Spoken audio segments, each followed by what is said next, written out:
Je peux enfin vous annoncer que notre affichage monte à 200 images par seconde. C'est un énorme pas en avant, nous étions à peine 40. Donc pour rappel, nous on développe un dispositif pour aider les malvoyants et non-voyants à gagner en perception. On met des caméras sur des lunettes, ça va filmer tout ce qui est en face de l'utilisateur, et cette image est transmise à une ceinture qui affiche ces images sur la peau des lombaires. C'est plein de petits picots qui vont aller dessiner les formes de ce qui est en face de l'utilisateur dans son dos.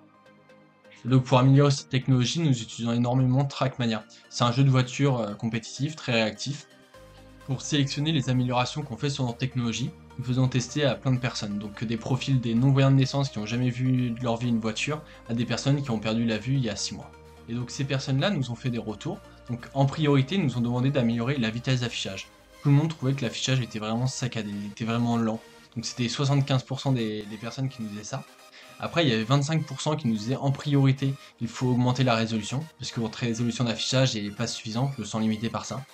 Il y avait 0% des personnes qui nous demandaient en priorité d'améliorer la distance de vue, donc de voir plus loin. Ils trouvaient que c'était largement suffisant ce qu'on faisait.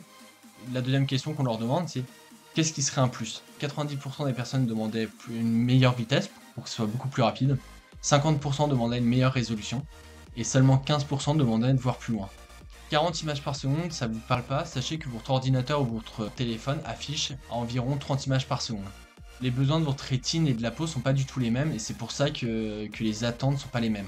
À 30 images par seconde, on trouve ça fluide, à 30 images par seconde sur la peau, on trouve ça vraiment très saccadé.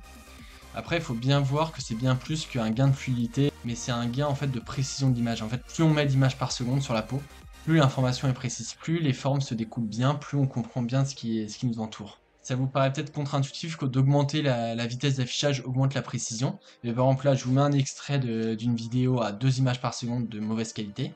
Et là, la même qualité d'image, mais beaucoup plus rapide. Cette image beaucoup plus rapide, elle est beaucoup plus claire. Donc quand on demande à des personnes déficientes visuelles de nous faire des retours, ça nous couvre que sur les besoins qu'il faut corriger maintenant, mais pas sur les besoins qu'ils auront plus tard. Une personne déficiente visuelle ne peut pas nous faire des retours sur les prochaines améliorations qui seront à faire donc après que ces améliorations demandées seront faites. Parce qu'ils ne peuvent pas s'entraîner énormément en voyant tout ça pour se dire plus quand la vitesse sera corrigée, il faudra se focaliser sur telle amélioration.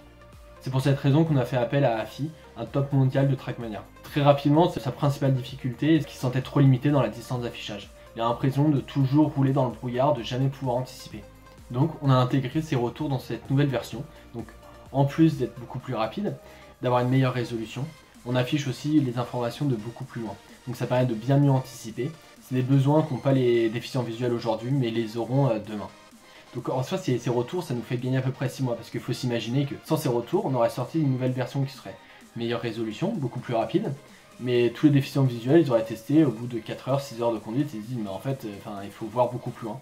Et c'est à ce moment-là, on aurait dû intégrer, donc le temps de faire les mises à jour sur les circuits imprimés, de commander, d'intégrer, de faire les tests, ça nous aurait pris 6 mois.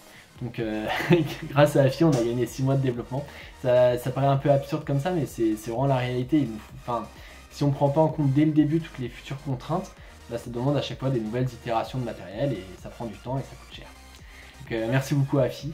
Et dans les prochaines semaines, vous verrez ce qu'on seront capables de faire des personnes qui n'ont jamais vu de leur vie grâce à cette nouvelle version.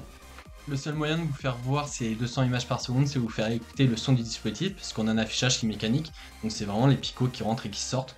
Donc voici l'audio du dispositif quand il fonctionne à 200 images par seconde. Waouh, faut venir habituer.